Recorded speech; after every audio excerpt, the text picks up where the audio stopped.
Hey, welcome to the What's Your Grief podcast. This is Eleanor, and as always, I'm joined by Litsa. Hey, Litsa, what's new? What's new? I don't know why I shouldn't be prepared for this question. It's like where we always start, but I wasn't. What is new is just that it is like travel has re-emerged as a thing. So we spent some time at the ADEC conference, spent the morning trying to do some stressful booking for the upcoming National Alliance for Children's Grief Conference. It's just conference season, I guess. Yeah, and it's heading into, for us, the summer season. And so there's a lot of other things to be moving about and traveling for. I will say, I know that people have been traveling for a while, like going back to the COVID lockdown. I still feel like my head goes there a lot because even though a lot of people have been traveling for a while now, I don't feel like I have. Right. So getting back out into the world, like getting back out at conferences and things like that, it still feels a little bit new. And I have to admit, there's a little bit of like added stress and anxiety that wasn't there before. Oh, I completely agree. I completely agree. I feel like I've always been a pretty easygoing, flexible traveler. That's always been true for me. But I do feel like a little bit more stress and pressure now than I used to. And I also just think things deplete me a little bit more. Like the ADEC conference, it was great to see people in person, and that was really nice. But I also was just like sort of drained in a way that I think I'm just a little out of practice. Yeah, out of practice, maybe is it? I know there are plenty of people listening to this that were like, "Are you kidding me?" Like, I couldn't wait to be hopping on a plane and going places, going to weddings, going to see my family, and all those things are great. But I just feel like, yeah, like you said, I'm a little like rusty at that. Yes, totally. So, totally different topic that we wanted to talk about. We don't have a smooth transition I from mean, that. not totally different because you are traveling for. Well, that's true. Right. Yeah. Yeah. So we wanted to talk about the fact that Mother's Day and Father's Day are just around the bend. Mother's Day, really, well, it depends on when you're listening to this, actually. But when we're recording this, Mother's Day is at the end of the week. And then Father's Day, of course, is in June. And actually, yes, I am. I'm going home to visit. I still say home. I Yeah. say home about the place where I grew up, even I though I'm think here in where I live now for longer than I lived there. Like, I can't flip it. That's home. I think that's always, I mean, I think for a lot of people, like if you spent your childhood in one place, that no matter how long you're gone from that place, I think there's a piece of it that feels like home. My mom, when she goes back to her like hometown, she will often talk about how it still feels like home, even though she has been gone from there for 50 years. Yeah, that's a good podcast topic. We should talk about that sometime. Like going back to a place, that you've been away from for a long time or that has changed or that you feel like a lot of loss around, because that is something that I think about all the time, but we can Uh, save. Me too. We should talk about that. I still think about when we received an email from a woman who told us that her hometown had essentially been like knocked down. Like the whole town was, I can't remember exactly why. And it was been years now, but I remember just thinking long and hard about what an unbelievable loss of there, that would be. I think we should definitely talk about that another day. Okay, so back to the original topic here. Okay, so we wanted to talk a little bit about Mother's Day and Father's Day, why the day can be really, really hard for just a lot of different people. I think we think about often people who are grieving parents and parents who are grieving children, but I think there's a lot of other people who can be impacted by the day. And then, maybe a few ideas about what to do, what you can do about it. Yeah, I think a lot of times, obviously, we've certainly written about this topic on the website before, but I do think one of the things that can be tricky about this is there are a lot of people who are impacted. And as with any holiday, people's needs are different. The way people are coping with it is different. And so we can never cover every bit of nuance of the topic, but I think we can at least hit some of the common big points. Yeah, I think where we would like to start is to just sort of talk about the different people who might be impacted by this and bring them all into the fold. I think sometimes we do focus on certain people grieving certain types of losses. And I'm sure there are a lot of people who feel like, do I have a right to grieve on this day, or should I be grieving on this day? And the answer is yes. If you feel grief on the day for whatever reason, then that is what you feel and you have a right to that. But we just want to normalize how hard the day can be for a lot of different people. So as many of you know, Lisa and I both have experienced the death of a parent. So that's something that is, forefront of the mind for us on a personal level. But then just we know from our work with a lot of different types of people that of course, people who are grieving children feel very impacted by this day, but not just those groups that I think we typically think of. Lisa, what are some other ones that come to mind for you? Well, so I think one that is important to keep in mind is that oftentimes, of course, we think about the children grieving a parent who died, but also the other surviving parent, I think, is often really impacted on that day for various reasons. Obviously, they're grieving their partner who died, and it was a day to honor that person. So that can be complicated. But then also on the other day, if it's Mother's Day and the dad in your family died, it may have been dad who was coordinating a lot of that support and surprises and things to make Mother's Day nice and relaxing for mom. And now all of a sudden, that surviving mom might be really struggling with both her own grief, but also trying to make Mother's Day a nice day while now doing a lot of work to make Mother's Day a nice day. So I think it's any parents involved are impacted, which is important to remember. Yeah, and I think there can be some added pressure to make the day nice for the kids. And if it is the parent who died, like if it was a dad who died and it's Father's Day, finding ways to support the children and acknowledging their grief on this day and the absence, and just finding ways to maybe make the best of the day. Like there's a lot of pressure there because you're managing your own grief and also worrying about making sure the kids are okay. And then, like you said, if it was supposed to be your day and all of a sudden there's nothing happening on that day, I think that everybody notices that. I've had days like if Mother's Day didn't go well, or like my birthday or something didn't go well, or like we didn't do much to acknowledge it. Like one of my kids in particular will at the end of the day feel very bad about that. Like I've had her say like, I'm so sorry we didn't like do more. I wish I had done more today, things like that. And of course it's like, no, it's totally fine. Like things happen. Sometimes we make big deals, sometimes we don't, but the kids can feel that too. So I think that there is that like pressure of trying to make the day feel okay when there's that giant loss in the room. Yeah, it's over everyone. And I think the other thing too with Mother's Day, I think for Father's Day, sometimes schools are out by then, so it's a little easy. It's a little different, but I think with Mother's Day too, and thinking about how kids are impacted, sometimes there's a lot of stuff at school that can be connected to Mother's Day and, doing things for that, depending on the age of the kids. And obviously, hopefully for any kids in your life, the school knows what the situation is and is attuned to that. But I think sometimes, even with the best of intentions, that can get lost. And if there's a, arts and crafts project being done or an event at the school that's being done around Mother's Day or Father's Day, that can feel especially hard for kids. And then that parents and caregivers are left trying to support kids through that sometimes added discomfort. Yeah, and it's interesting like having kids at different ranges like I do. I see that like as they get older, it doesn't really come up in school, but it's really the younger ones that it comes up a lot with.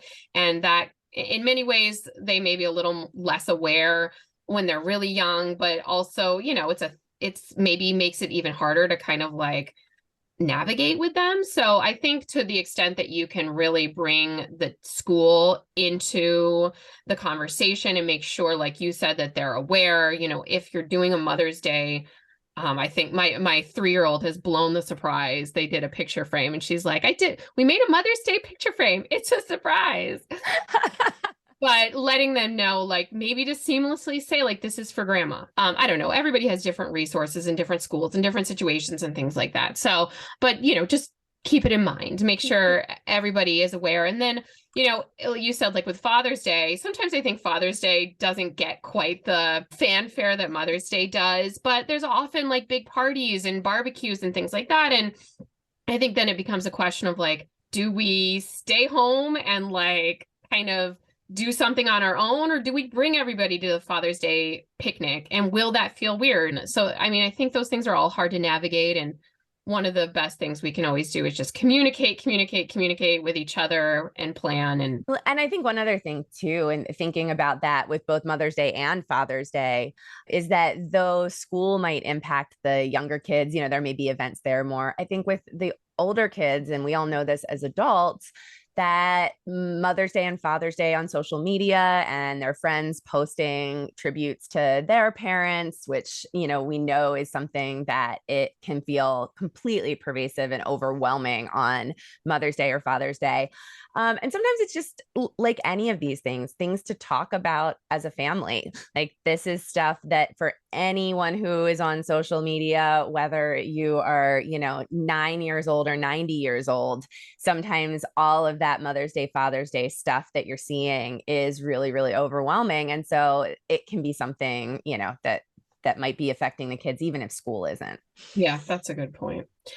Another group of people who could really find this day to be difficult are people who are wishing to become parents and finding a lot of loss and struggle in that process with things like infertility. Yeah, I think that this is one I had been thinking about because we are just on the tails. Coming into Mother's Day was just on the tails of Infertility Awareness Month. And so I think I've been thinking about so much on social media, the range of what that looks like. And, of course, there are people who are just experiencing infertility and unable to get pregnant at all. There are so many people out there, families who have experienced miscarriage and stillbirth and are kind of coping with all of that. And in Infertility Awareness Month, it's wonderful to see so much awareness and support on social media. But then it really was transitioning right into me seeing all of these Mother's Day things happening on social media. And I was just especially aware of,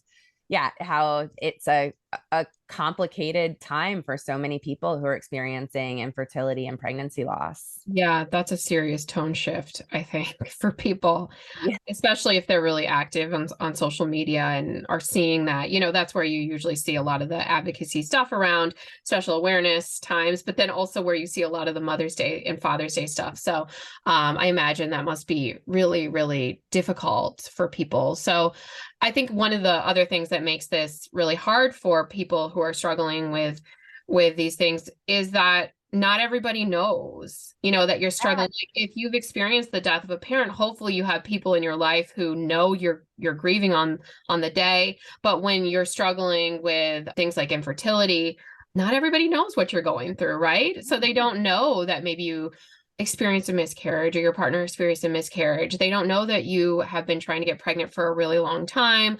And so you don't always get that validation and support around why the day is really, really hard for you.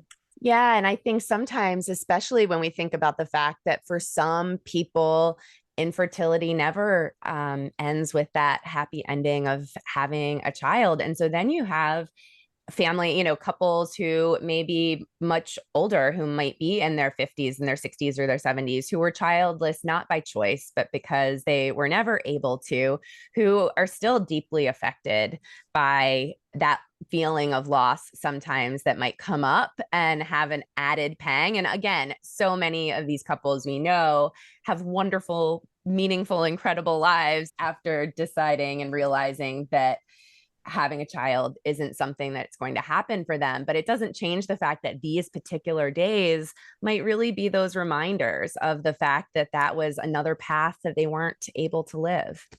For sure. The last thing I wanted to touch on, and I'm not sure if you have any others to add, but it's just if somebody in that parent child bond, if there's any sort of strain or estrangement going on, or just maybe it's a really troubled relationship at the moment. I think that this day can be really difficult for people. One, because they're kind of reflecting on the relationship and what they maybe wish the relationship would be like. Two, because they might be just reflecting on the past when things were better. If that was ever the case, that may never have been the case, but if it was, I think it can be hard to reflect back to, the days when you did get the cute little picture frame and everything was sweet and in hindsight seemed perfect, right? So I think that that's another group of people that often others don't really validate and recognize maybe struggling on a day like Mother's Day or Father's Day. Yeah, absolutely. And I think sometimes this is one that can be a little bit invisible as well, because there are certain cases where maybe your friends and other family really know about this estrangement and are aware of the tension and maybe do offer support. But there are certain situations where the relationship is just not what we wanted it to be, right? We might not be fully estranged. Might not, it might not be that we're not going to see that person on the day, but it can just be that we're still in that place of comparing the relationship that we always expected to have with our mother or father or with our child to the relationship that we do have. Or we're seeing all those other people around us posting those photos on social media, or other friends and their relationships with their parents and child, and we can just feel aware of the fact that though the person might be here in our lives, that we have this relationship that just doesn't look like we always imagined it would look, or we hoped it would, because of all sorts of things, everything from just strain in the relationship to and personality and conflict to substance abuse and mental health issues and all the other things that can come up within these relationships. I feel like in many ways, these days are days that really bring into our awareness or bring to light like the contrast between what we wish we had and what we do have. I mean that in a wide range of ways. Like, for example, I wish I had my mother in my life, right? I wish my kids had my mother as a grandmother, and I don't have that. And I think that for people who are experiencing maybe estrangement or struggles in the relationship, there might be this idea about like what I wish things were like versus what they're actually like, or people who are struggling with, wanting to start a family. Like, I wish I had, a child and I don't. And so I think that it really kind of brings that contrast into view. And I do think part of it is just because we live in a society that kind of, I don't know, it sugarcoats the day. It makes the day seem like everything should be like all great brunches and quaint, cozy moments. And I don't know if that's really like the best use of the day. Does that make sense? No, I think it totally does, because it gives us this unrealistic idea that other people have some sort of perfect relationship and that's what we should all be striving for, when the reality, of course, is that many other people have lost these relationships. Many other people have complicated relationships. In many cases, Mother's Day is about honoring someone who's gone, a mother who's gone, or remembering a child who's gone, or it is about trying to navigate these messy relationships. And unfortunately, we just don't like see that in, Yeah. the commercials. Thank you.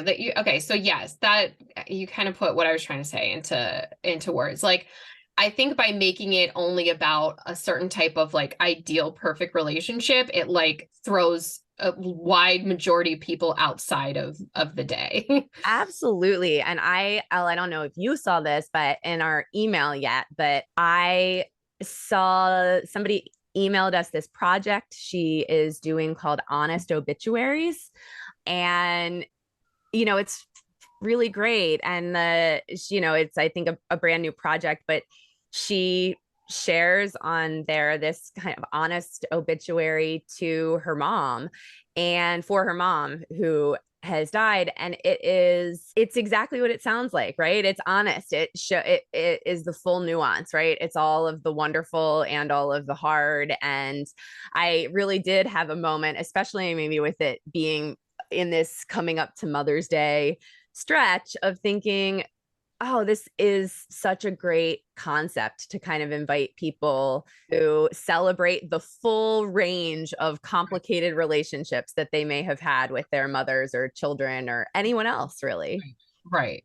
Well, okay, so we're going to next talk about what can be hard about the day. And I think that actually is hitting on one of the things that can be hard about the day is you think it's only for people who have these wonderful, great relationships with people who are living, and that leaves a lot of people out, right? And I do think you've already touched on another one that sort of goes along with that is that oftentimes we do see this brief snapshot that other people share on social media throughout the day about, you know, their wonderful parent or their wonderful brunch. And like I hope that's like that's good. I'm glad for so many people who have that or feel that they have that, or even if it's just in that moment that they post it, feel they have that, or even if they're kind of fudging it a little to make themselves seem a little more perfect, fine, more power to you, that's okay. But I do think that for people who are grieving on the day, seeing all that can be really, really tough. And you mentioned it with regards to adolescents and teens who might be on social media. But I think that we definitely need to talk about it for adults, because anybody who is on things like Facebook, I think if we're talking about adults, we're talking about Facebook and Instagram mostly, right? I don't know. TikTok. Yes, TikTok, I It's guess. not just not Snapchat. I know. My children would die if I got on Snapchat, I think. So I feel like I should just so I understand it better. But I'm I've not. been saying that for like the last 8 years. I feel like since Snapchat hit the scene, I've still been confused about it year over year. So Yeah, my kids have explained it to me, but I'm still like, okay, sure. We're really aging ourselves right now. We shouldn't we should pretend to be fine, cooler. I'll Uh, age myself. Snapchat confuses me. Anyways, yeah, it's really hard, and I think that we get so used to just opening up. Well, I'll speak for myself. I can't speak for anyone else, but I get so used to opening up Instagram when I'm just like sitting around bored, and I honestly wish it's an addiction I want to break, but I will cop to it. And you know, half the time I'm like annoyed. I don't even want to see anything if I'm like vigorously pretending to scroll right now. I don't even want to see any of this stuff, but I still do it, you know? And I think that that can really add, if you're scrolling on the day and seeing everyone else's posts, like maybe you're a less bitter person than I am, and you can be like, oh, that's wonderful for them. And there is a part of me that says that, but then there's definitely a part of me that's jealous. Yeah, of course. And like, I think that's the thing. It's like being jealous doesn't make you less happy for someone. If we've said it once, we've said it 1,000 times, right? Like you can feel two feelings at once and one doesn't take away from the other. Like I can see a friend celebrating Father's Day with her dad and feel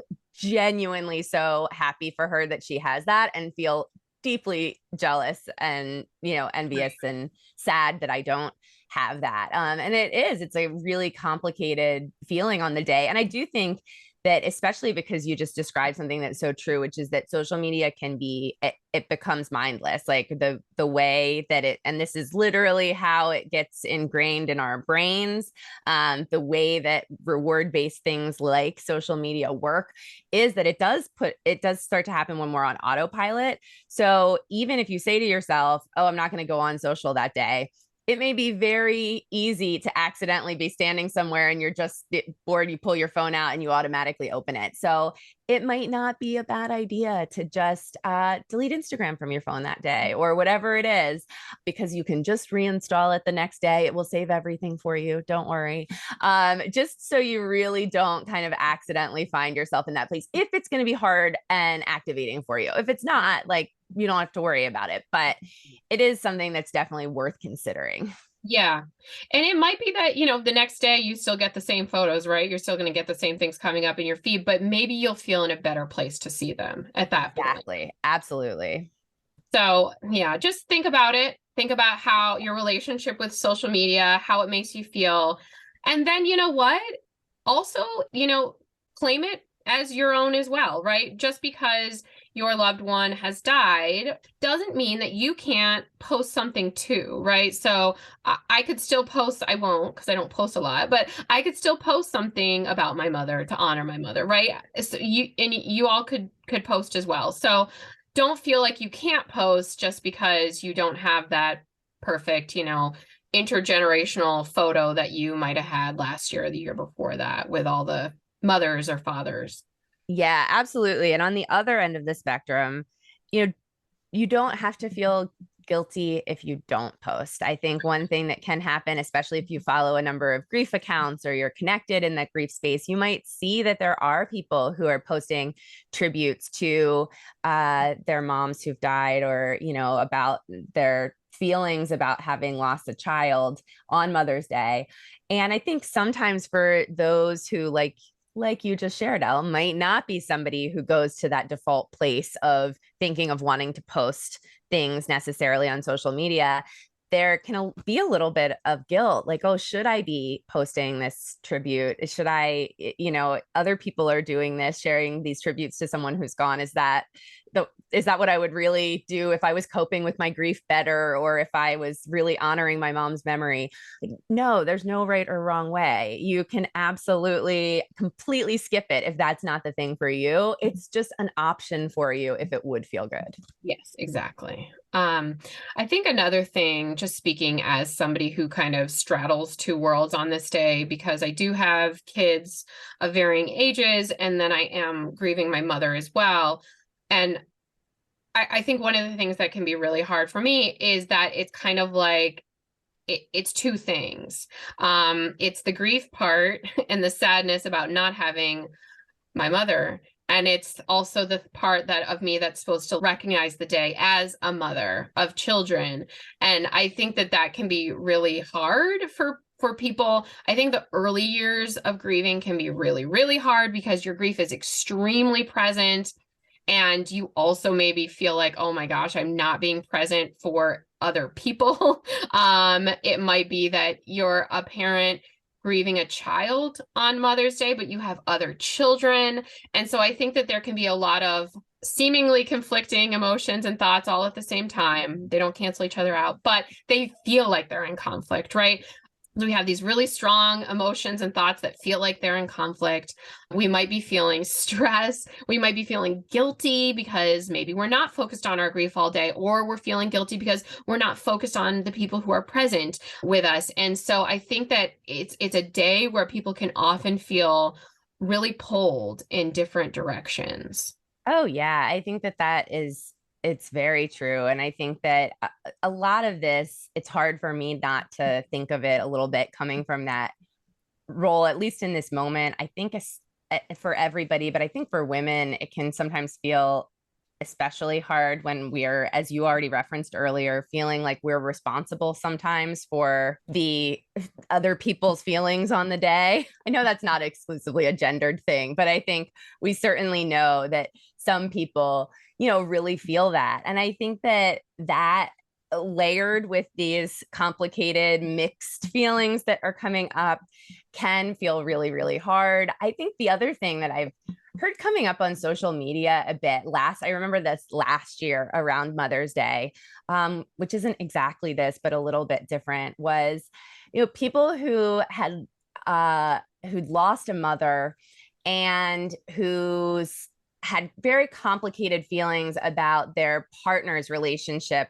with their mother. So their mother-in-law, either feeling like a burden of responsibility was being placed on them to make the mother-in-law's Mother's Day nice, or feeling sometimes like their spouse didn't appreciate that they still had a mother and weren't kind of doing all that they could to honor their relationship with their mother and do that. And, you know, oftentimes people sharing that with the caveat of saying, like, I know this is like my grief in a lot of ways, but it's just really hard for me not to feel a lot of feelings about this, when this in many ways is a day when I'm really feeling so many feelings about not having my mom here. Yeah, I could definitely see how that could be true. I mean, I'll admit there have definitely been times where I've seen people who I decided weren't appreciating their mother enough and feeling like, oh, you don't know how good you have it. And then I really do have to step back and say, like, their relationship is their relationship and I know nothing about it. And it's really not my place to decide how anybody interacts in their own relationship. But I could totally see how that would be, though. You know, it's not always like, we're not always our most calm and thoughtful selves, right? Sometimes we react from that place of bitterness, or like we said, jealousy, or, so many different emotions. Resentment. Yes, all sorts of things. Right, especially when it's a day like Mother's Day or Father's Day when we're really feeling our grief. So it's totally normal to have kind of those reactions that we maybe wish we didn't have. It Yeah. is, and it's okay. It's okay. But I think that with this, something that can be helpful, I'm not much of a planner, but I do know the benefit if you know you're kind of straddling two worlds of planning ahead a little bit to say, like, I'm going to spend this time kind of honoring my loved one or my grief or whatever that looks like for you. And then I'm going to spend this time with whoever, with my family, with my kids, maybe with my sisters, whatever that looks like for you. That way you've created that space for both.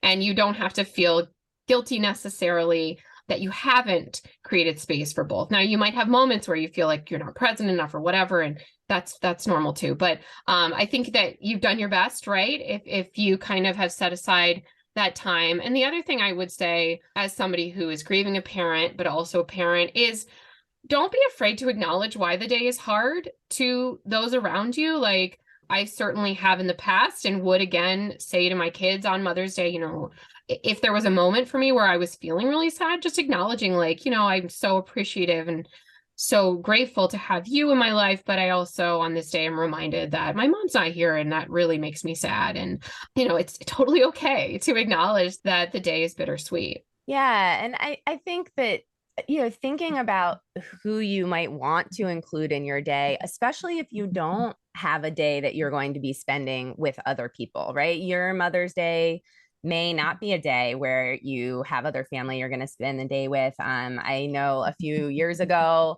I spent Mother's Day with a friend of mine who was grieving her mom because she didn't have anybody to spend the day with. And she was like, I'd really like some company for kind of, we didn't do a lot. We, watched movies and hung out, but she just recognized she didn't want to be alone on Mother's Day and it was going to be a hard day. And so she reached out. You may, on the other hand, want to spend the day alone. Like, I'm somebody who, for Father's Day, I don't usually have anybody I'm spending Father's Day with. I'm not a parent, so I don't have kids that I'm worrying about for Father's Day.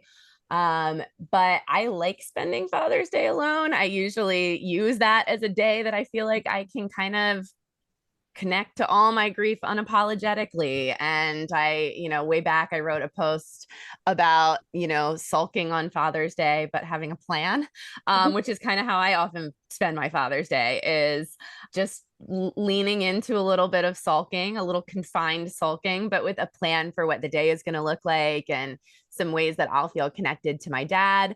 So I think it's just really about figuring out what's going to work for you, but also not hesitating to reach out to somebody if you don't have anybody to spend the day with and you might want some company. Yeah.